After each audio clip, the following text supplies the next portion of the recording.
This comment changed my life.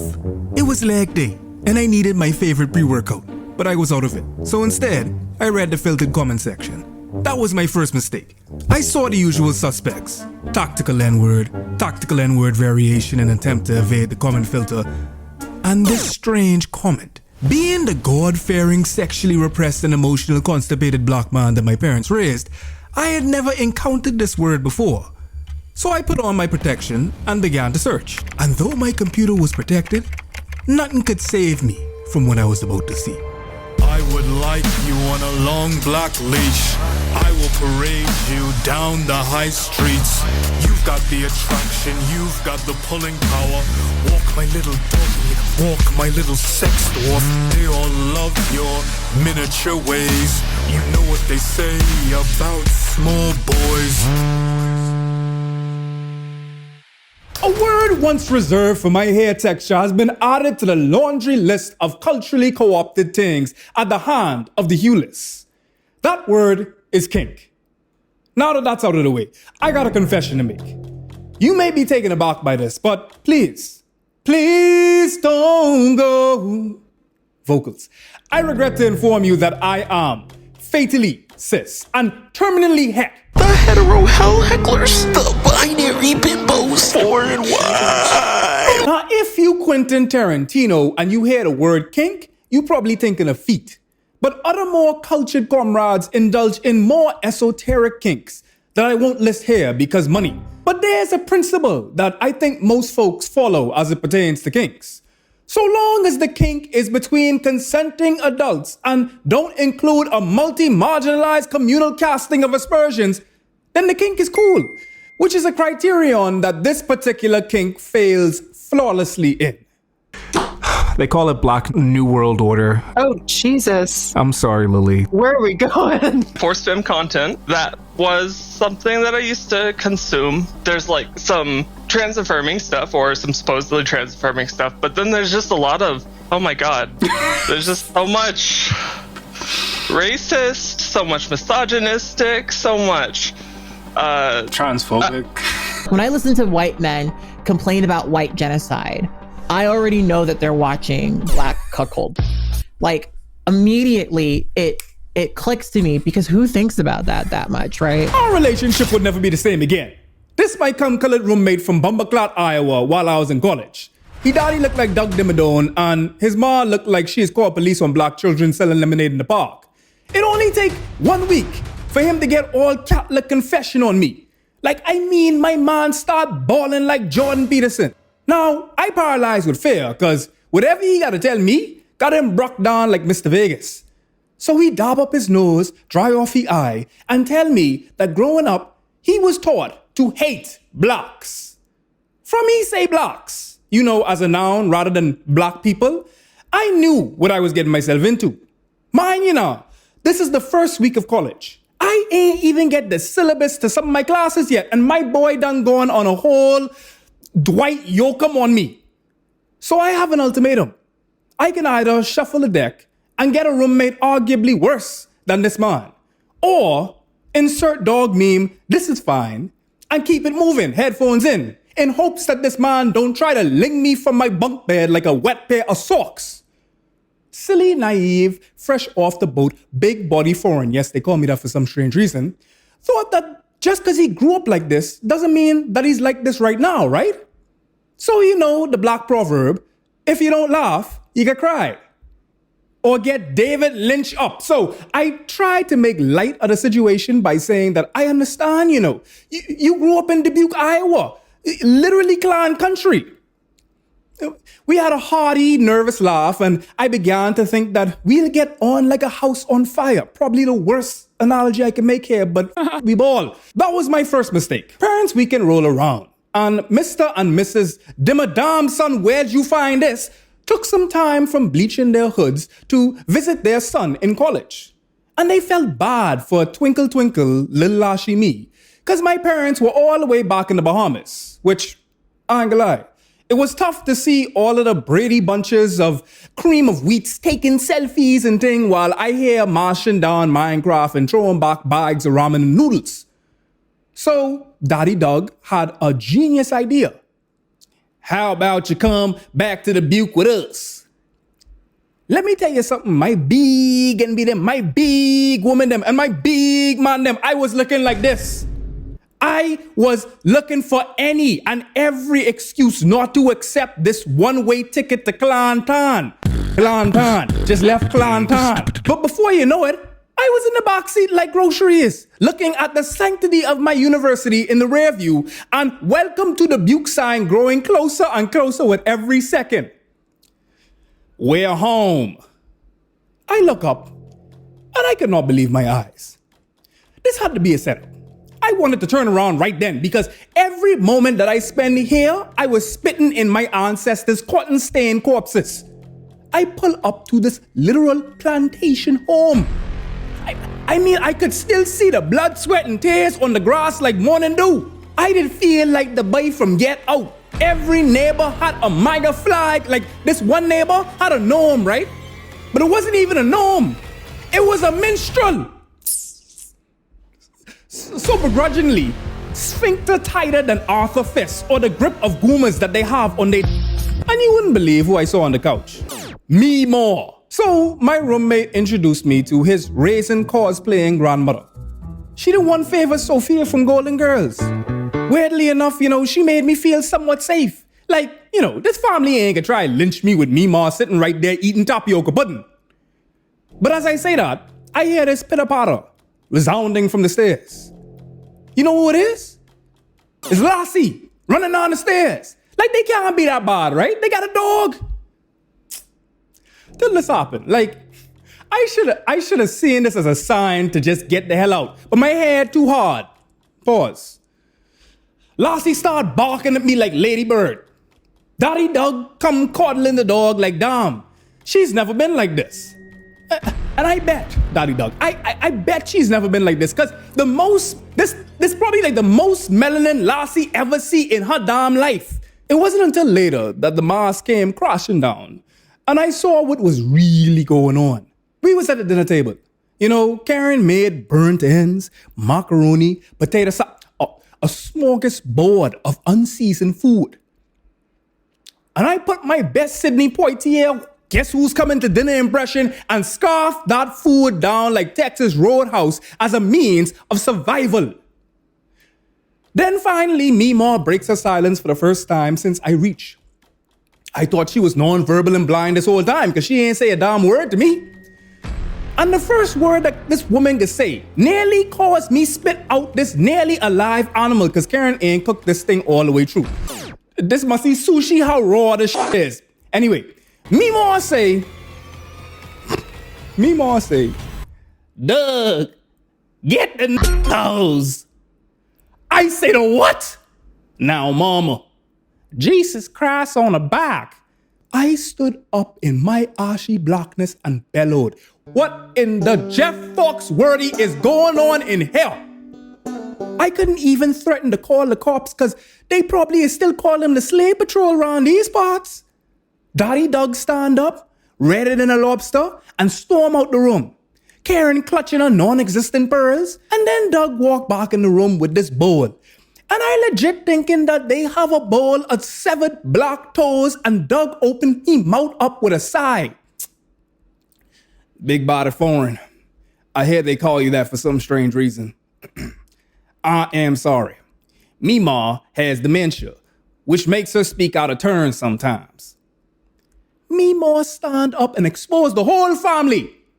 Why y'all acting like we don't eat toes for supper? Mama, it ain't toes.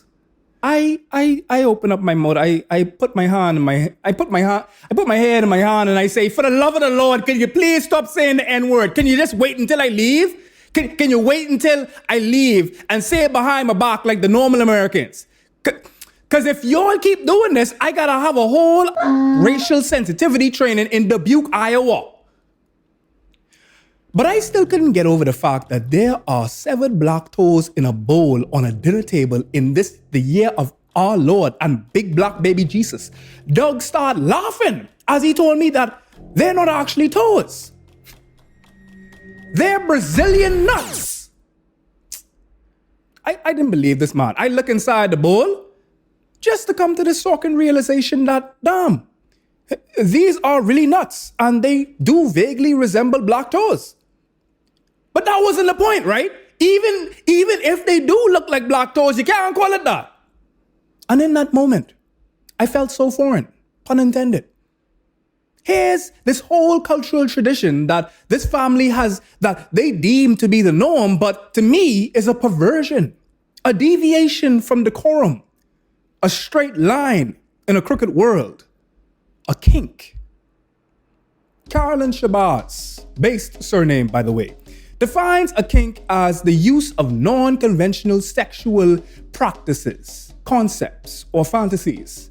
The term derives from the idea of a bend in one's sexual behavior, to contrast such behavior with straight or vanilla. It is thus a colloquial term for non-normative sexual behavior. So despite the overdose of melanin my body has drowned in, I may finally fulfill Fanon's proposed desire of every black man, to be vanilla. Wouldn't Ruckus be proud? This is a deafening definition drenched in heteronormativity, which reveals how straightness is defaulted in alignment with white normalization and religious piety that determines which sexual acts are right, and which are wrong, engendering a strict sexual regimen that prioritizes men in masks, shelves women and femmes, and most of all, incarcerates our sexuality. This is why kinks ought not be tabooed whispers, but instead buoyant bugles that shake the foundations of patriarchy and liberate our sex. Kinks are keys to the chastities of our identities, and all of these jail allegories are shouting to me to finally get to the painful part of this entire video. I've stalled long enough. I had the pleasure, the unique privilege and distinct pleasure of chatting with two of my favorite creators and a special guest that not only consumed the kink that we're discussing today, but curated and created content for this kink, all of whom are trans. This is like the Posse movie without ball culture and the AIDS epidemic. ADHD tangent, yeah, you know what time it is. But why anytime when I see an AIDS commercial, it gotta be a black queer or black queer person in the B-roll? You think cis-het folk them ain't out here catching AIDS? Why in the year of our Lord, 2023, are we still getting propaganda that perpetuates the myth that AIDS is a queer and colorful experience rather than a human one? Anyway, all-star trans cast and one token straight, your boy, Big Buddy Foreign. I guess this is the world that these unscrupulous leftists want. Forced fem content in its basic form. Forced feminization, for me, inherently triggering and very upsetting. How much there is to unpack here. Jesus Christ. In order to understand the racialized forced feminization fetish, we need to look at interracial corn. Not actually look at it, but investigate the meta of it. You can let it go now. Ain't nothing happening here. Interracial corn has always been a widely consumed commodity as it's inextricably tethered to the racist institutions of a white cis supremacist patriarchal society.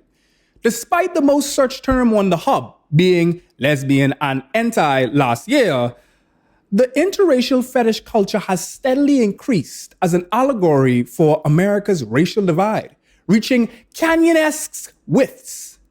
Studios such as Blacked have burgeoned beyond the bedroom and have been neologized into our everyday vernacular, solidified in meme culture and immortalized in song. But other corn houses have been peddling jungle lust as a genre for decades, harking back to the days of DVDs and even brothels dedicated to white cis mandem finding pleasure in the very bodies that they would punish by way of policing, redlining, transatlantic slave trade. You get the picture. I ain't got enough time to be listing all the things that the white man them done. Yes, Lord. And this dynamic is not only in corn, but in intercourse in general. This hierarchical arrangement of bodies either being the dominator or the dominated is a reflection of our society in general. It's either do or be done to. But kink is a revolutionary way forward as it subverts the norm. Sex is powerful, political, and public, as well as private, personal, and poetic.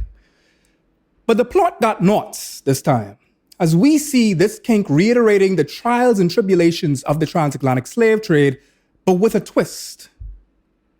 Or kink, if you will. I'm gonna milk this one for everything it's got. You have the person being feminized and the person doing the feminizing. Basically, you've got somebody who is a masculine man person who is being turned, quote unquote, turned into a woman, or being forced into a feminized role, forcing them into makeup, forcing them into clothes, and making them hold certain postures. It's basically like forcing somebody to put on a drag show, but like generally it's like between two people. Forced feminization involves sexual roleplay of cishet mandem undergoing involuntary training and transformation into women or femdem using things like wigs, lingerie, clothing, and heels. The ultimate idea is that the forced femme has failed so stupendously in their masculinity that the only logical decision is to become a woman and sexually serve an actual alpha male. What a lot of people might not understand is that cross-dressing in general is predominantly a cis hetero male fetish. And a lot of it comes from this idea of feminine things as inherently forbidden. And for a lot of people, they may initially find appeal with forced feminization because it is often presented as one person leading another person through femininity in a very affirming way, right? So if you are a cis hetero man and you have a curiosity for feminizing your body or for being feminine, or maybe you are a trans woman and you are, overwhelmed by this idea of people not accepting you, or of you never finding a woman who's going to be attracted to you as a person who does feminine stuff, it's common for you to look at this forced feminization kink in a very different light, because a lot of times it is a woman, usually a beautiful woman, leading a man through the process of feminization.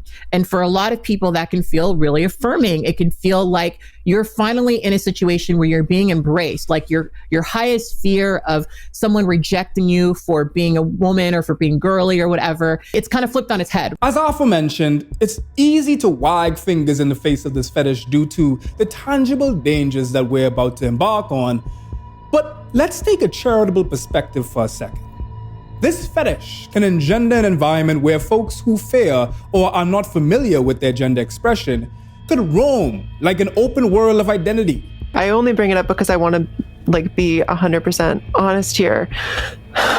Yeah, just very uncomfortable to admit. And this is not something trans people talk about with other people, because I think something like a man being feminine can be so violently repressed. When people raised as male start to maybe consider options outside of that, the first thing they often go to is sexual. A lot of people's gateway into being trans, their first dipping their toes into it, is through cross-dressing. I tend to think these people that we're talking about today, it's not that. It's not out of a love for femininity. It's almost out of a looking down on it. In a society right now where transness is under so much scrutiny, discussing the intricacies of transness, especially in mixed company, when we discuss black politics and just the sundry of it all, in mixed company where your most trollish white folk can then begin to poke holes see, I knew black people were bad, because this black person is now talking about black Republicans. We know that people can take this and use it to weaponize it against talking about it rather than treating it with the nuance it deserves. So I appreciate that. When I was a lot younger, I found my trans identity through actually. That's where I learned about transgender people. That's the first I had ever seen transgender people in any sort of way that wasn't just, a man who had his cut off, or a man who wears a dress or something like that. And because that was the entire framing that I'd had before, is that that's what that was. And then I get to and I'm searching, exploring, and I'm like, oh, that's me. Okay. There's also wondering, how come I'm a category? How come I am tightly relegated into a category and will not be seen outside of that category? I am at least seen as a straight category, or as a category that can be in multiple sexualities, but I'm still just unless I'm clicking on trans, I'm not seeing trans people. There are no trans people unless I click on the trans category. Trans people don't exist unless you click on trans. I was really repressed. I wasn't able to explore and talk about these things with friends. I didn't have family I could talk about this with. I didn't have trusted others that I could talk about with. So the only way that I learned about my sexuality really was watching. And I watched a lot of when I was younger.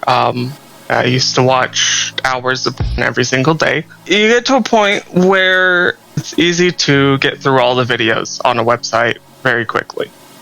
And to be like, okay, well, what's next? I want to find another one. I want to find something else that gets me off that isn't the same thing that's gotten me off already. And what I'm noticing now is I was looking for identity. I was looking for me. I was looking for compilations. And then I start finding that the compilations with hypnosis elements, where you've got a nice soothing voice in the background with some nice soothing music or some beats, binaural beats or whatever, and they're telling you nice things in your ear, and it's like, oh, I've never had anybody actually be like this with me before. I've never had anybody be soft and gentle with me before. And once you get into the hypnosis videos, it's like Forced Fem just like kind of flows from there, because some of the Forced Fem things can be really hard to swallow for people. And, you know, if they were under hypnosis at the time, it might be a bit easier, that kind of thing. Forced Fem content was always this place where, at very least, somebody was saying that I was feminine. Somebody was pushing me towards being that feminine ideal. Just let me escape my life. Kay's story is synchronously heartbreaking and heartwarming. And with Lily's reiteration of exploration avenues some trans folk them may peruse, being one of the sexual, it purports a harrowing and hallowing reality. Heteronormativity and cis white supremacist patriarchy have coalesced in an Avengers-esque form to push people that don't fit the mold to the fringes of society. Transness is not inherently other. The experience has always existed. I mean, as a cis black man, there are things of my experience that defy the mold of manhood and blackness garishly. I got more cake than a bakery. I got more buns than the Krusty Krab. I probably got more than your gal. If you's a gal watching right now, I probably got more than you. I bet you. Yes, Lord. And having is a feminine trait in the society, because patriarchy encourages a body type that is desired by the male gaze, as well as, for a lack of a better word, breeding material. Yes. Many cis folk themselves deviate from the idea of cisness in varying degrees, but trans folk are more bold with their departure from the shackles of sex and gender. They're braver. But these institutions have a vested interest in sorting people into categories in order to best exploit and subjugate them. Hence why transness is exotic under the current cracy that we are governed by, rendering much of trans existence online, which is not only a good and a bad thing, but due to these institutions, a necessary and pragmatic one. Games like The Sims have graduated to VR chat, where many trans folk can experience gender euphoria and boldly break the eggs that they were so cloistered in. But sometimes the route to one's authentic self is not as accessible as an online game. Some trans folks' way to wholeness is a treacherous one, filled with potholes and detours that, but for the world being more inclusive of identities in variegation, these trans folk may not have had to wend that way. Had the paths for personal liberation been more clearly defined, supported, then maybe she would have been able to find herself as easy as it was for me to find out that I'm a cis man. Is there a chance that, like, deep down, some of them are trans and, like, this is the only avenue they can find to express it is through racism? You know, is there like a world in which a person needs to give themselves permission to be feminine, and the only way they can see themselves doing that is this like uncomfortable question? I don't even know if I want the answer. But the marginalized spirit is so indefatigable that it will contort to whatever it's cloistered in, like water in a bottle. We ought always focus on the institutions rather than the individuals when deciding where our energy is best placed. But the way to understanding these very institutions, especially the one that we're talking about today, are through the individuals in this case. That said, this movement is home to very heinous happenings. My femininity is not, first of all, it's not sexualized, right? Like, first and foremost, I don't see femininity as inherently sexual or forbidden or kinky. The fetish is based in their state of their body. So they're going from like a body they see as like default as unremarkable to one that they see as like inherently sexual.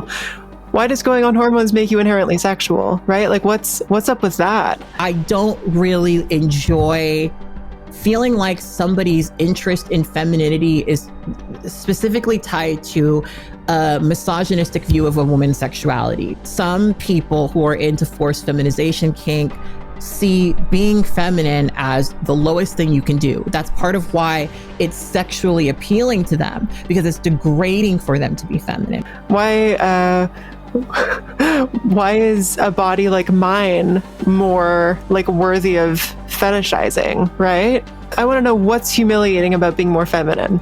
A lot of men who want women submissives don't want trans women as submissive. Some people do, but a lot of them don't. And if they do, sometimes it is tied closely to some of those fetishes, right? So I've definitely had dominants approach me who were interested in sort of doing like sissy play and like that. And for me, that's, I always want to be respectful of other people's thing. But it's like vomit inducing for me personally. Like the idea of somebody looking at me and seeing me as a sissy and wanting to sissify me, which of course there's a degradation aspect to that. It's just so offensive. Forced feminization is kissing cousins with hypnotism, cuckoldry, and BBC content. And I ain't talking about Doctor Who.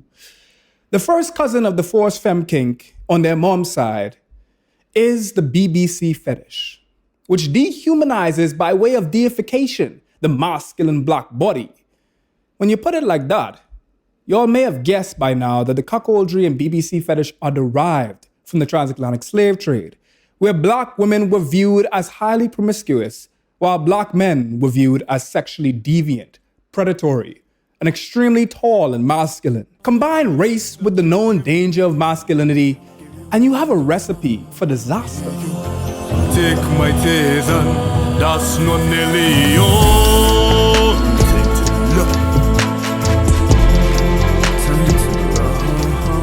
On April 4th, 2018, an anonymous post was made on the taint of the internet 4chan. An individual making a call to action to feminize the incels of 4chan, even if it means by force. And ain't on with the alias Rico. I assume that's how it's pronounced, Rico. So not anonymous, I guess, because you got a whole name, right? Rico preyed upon a particular subthread. I don't know what they call it on a hellscape. A subthread named R9K, where majorly cis men that have withdrawn from society congregate to vent about their dissatisfaction with their disenfranchisement. Rather than being a men's self-help forum like the great folks there over in r/men's lib, R9K has fermented into a breeding ground that can be linked to some of the most egregious incelic events of the last decade, such as the South Polk Community College attack. It is apparent that the folks coming here ought be helped, but instead, they've been herded for nefarious activities, and one of which was this. As is commonplace with online forums, some folks post things that don't quite fit the theme. Whether it's me and FD link dumping in r/breadtube, or flooding this hub for lonely men with what I understand to be trap threads. These trap threads would exhort these lonely, anonymous users to cross-dress and even transition to cure them of their disposition. No, this ain't naive, foreign, mistaken, a queer-affirming thread on 4chan to be a trap thread instead. This was predatory grooming, much like Matt Walsh and them claim trans folk to be doing, but instead it was apparently a cis dude grooming these users by seeking out lonely victims to feminize them. It would later come out that this was a concerted effort to feminize folks for fetish, even so far as to blackmail these folks into transitioning. Whether folks truly transition is up for speculation, but what is obvious is that this is a repugnant case study of forced feminization as a means of predatory fetishization. If you're able to look past the invidious act of preying upon presumably men that are in dire need of help and community, then the apparent misogyny that this is drenched in by deeming women and femmes to purely be sexual experiences, as well as the humiliation Kink suggesting that this is an embarrassment to be a woman. I think I want to go live in the forest for 200 years. Going on hormones and all this is such a big thing that changes so much. I have so many questions, like, how are they even getting them if they're not trans? It is inherently fantasy for most of these people, right? So a lot of these people are not actually in any meaningful way transitioning, right? What they might do is, like I said, take photos from other people. Like I've definitely seen, just because I've been online for too long, people take photos of people who I know and like pretend that they are that person going through transition, right? Like the forced feminization community does do a lot of like stealing photos of actual transgender women, as a way of expressing their fetish. So what you may see and think, oh, these people are actually transitioning, it's not that. And in fact, for a lot of these men, the fact that it isn't real is kind of like why it excites them, right? How this materializes, how this impacts a transgender woman is that, generally speaking, if you're a trans woman posting photos of yourself on the internet, and especially if you're a transgender woman who has documented your transition in any way, if you have shown yourself change or whatever, the content that you post will ultimately be taken and stolen by forced feminization blogs. So what you'll see a lot is you'll see actual transgender women being reposted on forced feminization blogs as, a way of feeding into the fetish, right? You started here, now you're here. These are things that are projected onto you. Your images are stolen to make inferences that are not true. I actually, years ago, had a transition timeline, because I was like, this is when my channel only had like 5,000 subscribers, and like I just wanted more views, frankly. And then somebody downloaded it and reposted it on a fetish forced feminization page. And it was so uncomfortable because you have somebody now taking your story, taking your experience, and fetishizing it. But wait, there's more. You also have the transphobia by infantilizing transness, exotifying transness, and most of all, deeming it to be an inherent sexual experience, thus denying trans folk autonomy and wholeness by limiting their spectrum of self to just sex. One of the central parts of it is humiliation, is that this is some sort of humiliating thing, that they are going to be now in some sort of lesser role, that they're going to be taken down to the level of a woman, to a place where they deserve. Every single video that's just like, the primary focus of the video is you are supposed to focus on just the Tyrone aspects of this person and worship it as God, basically. Since you as a white man are so tiny and submissive, and look at your tiny and haha, look at your small arms, and it's just like, you are pathetic and weak, and that you are never going to be able to compete with black men because they are the strongest, most powerful thing. So you may as well just go ahead and start feminizing yourself now, and start taking estrogen because you're such a weak boy, and you gotta become a sissy for black men. And that's goddamn. Fetishization can sometimes be tricky to identify because it's easy to write off as a sexual preference and can be masked by compliments, adoration, or genuine appreciation. And I want to be clear here again, fetishes by themselves aren't problematic, as fetishization on a basic level is simply just the sexualization of something, which can then make it desirable. As Dr. Donna Oriola once put it, it's not wrong to be attracted to skin color, body type, hair, or cultural descent, but only going for certain phenotypic traits disregards others' humanity and places them into a category of something to possess or conquer, which can be led to violence against Black bodies. How's it racist to say that I want to have a BBC? Bruh. Like, it's a category. It's a category, and the amount of times I look for BBC gangbang, one female, 6 BBC guys. Back to the BBC thing. This fetish is all about worshipping the onyx obelisk and uses animalistic verbiage such as studs and stallion. It's not just soy boys or chads who are into it. No, it's Karen and her Queen of Spades tattoo and breeding kink. It's your alpha male obsessed friend Cody who enjoys being locked in a chastity cage with a spade logo which classifies him as being automatically subservient to the Black men who will plow his wife like it's reparations for never having received those 40 acres and a mule. The kind of white men who feel like they are being feminized by inherently having sex with a Black man or being submissive towards a Black man, or also the kind of men who really get off on seeing white women do that with Black men, right? Mm-hmm. And so what they're sort of doing is imagining, that they are in that position. And when they're in a relationship with someone, a lot of times this is, I want you to, my wife in a way that I've never been able to, and feminize me, right? Now, of course, like I said, there are people who, when they're exploring that fetish, feel, oh my gosh, I might be trans, and then they might actually pursue it. But usually that's because they're trans, not because of the fetish so much, right? Transitioning is really gnarly, right? And so much of what these men actually fetishize in all reality is their position in this as a white man.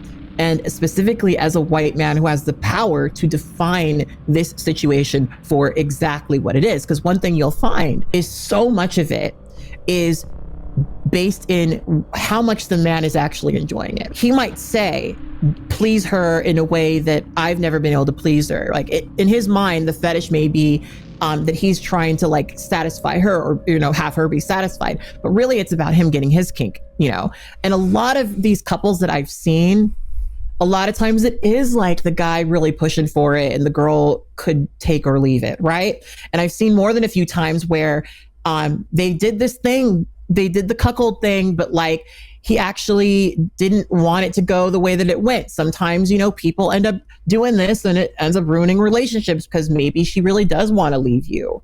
Maybe she really does want to leave you for this Black guy, right? And that's where the line gets drawn, right? That's when the racism and the other isms are like not that far, behind all this, right? Because some of the appeal for some of these white men in these positions is the fact that this white woman is lowering herself to do something that she wouldn't usually do because he wants it. It's mostly cishet men, because a lot of these men will maintain a very particular masculine normative image. And then behind closed doors, they're a sissy pass around bottom slut, right? And I've seen so many people like that, right? A lot of these men don't actually want their wives to leave them for Black men. They don't actually want to bow down to the Black New World Order or anything like that. Their fetish is specifically seated in the idea that they, as white men, have immense power and they can define a sexual scenario that pleases them to their very T. The forced feminization kink is a self-identifying cis male fantasy to become a docile woman or femme with a hyper-dominant partner. And when you look at it, it's a harmful, toxic blend of misogyny and racism to perpetuate a culture of self-loathing and harmful stereotypes. These retroactive reprobates apply misogyny and racism to master, leading into another strange fetish, gooning, derived from the mental state in masturbation where a person becomes mentally blank and is overcome with pleasure, leading to a trance-like state and more susceptible to exposure to other forms of kinks. According to their dedicated and regularly updated subreddit, this is designed as a gateway to kink for those who believe that their sexual prospects are impossible. Sissy is really purely a sexual thing. That's been my experience. Because it is a term for someone being feminine, but also being like pathetic and powerless. And so I guess it's kind of beyond me why someone would claim that unless it was for like a humiliation kink. The thing I'm reaching for is that it might also be liberating for them in a way, when it is not in this like super problematic context, to step out of the gender that's expected of you, right? Like to get a break from that almost. And I think that's what people maybe look for in like submission in general. It's just like a break from their normal selves. They want to be feminine because part of them wants to be powerless, and they just don't see femininity as powerful. Now, I'd be remiss to even utter the word gooning without referring to the giggly goon clown who hosted a hub for fetishes. Most applicable in this case, the Black New World Order. No, this is not a band fetish, where folks who subscribe to this kink deify blackness, specifically black men, by denigrating white people. Typically self-declared cis white mandem who acknowledge this myth that black men are pinnacles of masculinity, and by masculinity, I really mean a travesty of manhood insofar as simply being puissant, always open for business, and built like the Secretariat. And in this acknowledgement, coming to the realization that they ought not even insult the masculine race by claiming to be a part of it as a white man and just transition into a woman so that the human race is devoid of cis white mandem. It's this discussion of eradicating the white race by denying white men, denying cis white men the privilege of coitus, only be breeding. Oh yeah. Which is an awful word with awful connotations, reserved normally for animals. Only being black bred. Not talking pumpernickel. We're not talking pumpernickel. These are trans women. It's like normally anime profile pic on Twitter. Oh dear, that could be us. You know the galaxy brain meme? This is what I'm picturing. Level 1 take. White genocide is not gonna happen. It's not real. Level 2 take. White genocide is real. Level 3 take, just absolutely exploding out of my head. White genocide is real and it's good and I'm horny for it. I want to know how you're hanging out in these spaces that take the idea of white genocide or great replacement remotely seriously, but then also managing to like be into it. Men like weakening themselves by becoming more feminine, but also like by submitting to black men is such a weird situation that again like clearly reveals a lot about how they think about the world. Could a part of it be like an unprocessed white guilt? I wonder if this thing is maybe a way to like unclaim whiteness and all like the historical horrors that have come along with that. Ooh, you cooking. Ooh, that's dark. So white genocide, almost like in the palingenic, like rebirth. This is just so bred to palingenic rebirth of whiteness in this like almost inverted Nazism, where like let's enjoy killing off ourselves because what we did was so wrong. There's no way about it. So let's just surrender to black folks. And of course, it doesn't come from like a genuine anti-racism, right? It's not actually about any of this stuff is bad or like we should do anything about it for real. The same way that forced feminization could be like a way of escaping the power of masculinity and like the possible like psychic guilt that comes with that. I wonder if this like white genocide kink could be like escaping the uncomfortable truth of like what whiteness is. I told you this was gonna get dark. No pun intended. The giggly goon clown is as sad as it is projectile vomit inducing. And it serves as an avatar for what is the racial forced feminization fetish, where an alternative take on this would be that these cis white mandem are so self-loathing of their station in life, being one of privilege and unreachable patriarchal masculinity, that they feel the weight of whiteness. Let's get charitable for a second. Let's get nuanced. The burden. They feel the burden of their ancestors, and they desperately want to start over again in some palingenic rebirth of whiteness, if rebirth at all. This community literally fetishize their demise, giving the guise of a progressive politique, but truly being just as if not more racist than their overt counterparts, the conservatives. Not to say that these are mutually exclusive. A lot of the people that actually consume a lot of this content are conservatives on the low. Folks in progressive communities may be misguided in consuming this content, which is inherently putting Blackness down by holding it too high. A lot of these people are genuinely racist. There are probably some people who kind of get off on it and maybe do have left-leaning politics or whatever, but like I'm going to be real, even those people are probably racist, right? The very context of bull, right? Which is the term that you would use to describe a man who is entering into a relationship in order to pleasure the wife, right? That is the bull, right? Same term that we used for Black men when we were breeding slaves, right? Same exact term. And a lot of this does map very neatly onto that, right? And my experience with people who project race play onto me non-consensually, if I tell them that I don't want it, that is often when they get racist. By rendering me omnipotent, you strip me of my humanity. By making me God, you deny me human.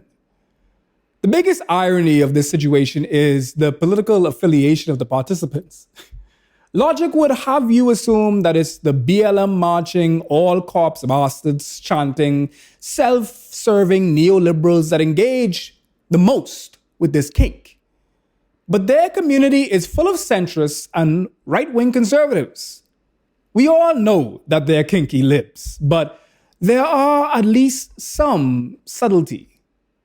When hearing about the subject of this video, a Black male colleague reached out to impart some of his knowledge. So how'd you get involved with the kink community? I had no idea this kink existed before I received a few very graphic emails about what the sender wanted me to do to them. Tell me how the dynamic works. Well, it's wild. First you receive a DM or two, maybe a passing comment on a pic. But the problems don't start unless you engage with them. In that case, shit, be down to clown or be prepared to block them and fast. Is that bad? Bruh, okay, so I did a bit of SW in college. You know, gotta pay that tuition somehow, and it actually started with one of these messages. I hop on, read the message, some nonsense about what he wants to do to me in generosity. Now, man's been eating nothing but apples and ramen for 6 months. That generosity piqued my interest, so I responded, and at first it was flattering. I felt powerful, sexy, coveted, but then the language starts to slip. It began with a little self-degradation like, I'll never be as strong, sexy as you know. Then the reasons why he felt he couldn't meet the standards he set for himself. It wasn't just like a submissive kink, it was praise of my form. The same on the got stopped and frisked the week before. The same body that gets asked, are you on the football team, by every doe-eyed darling who wants to ride on the wild side. What'd you do? I got paid. I don't like it. It makes me feel like an animal, like my strength and stature are all I have to offer.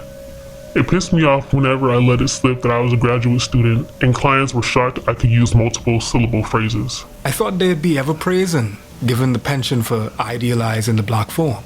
Yeah, well, that's my form, not my mind. And whenever has a conservative cared about a Black man's mind? Wait, so it's conservatives that hired you? Oh yeah, I mean, I had a liberal client or two, but the majority, like over 90%, were old dudes with MAGA stickers and don't trend on my t-shirts. The type of guys that voted for Trump twice.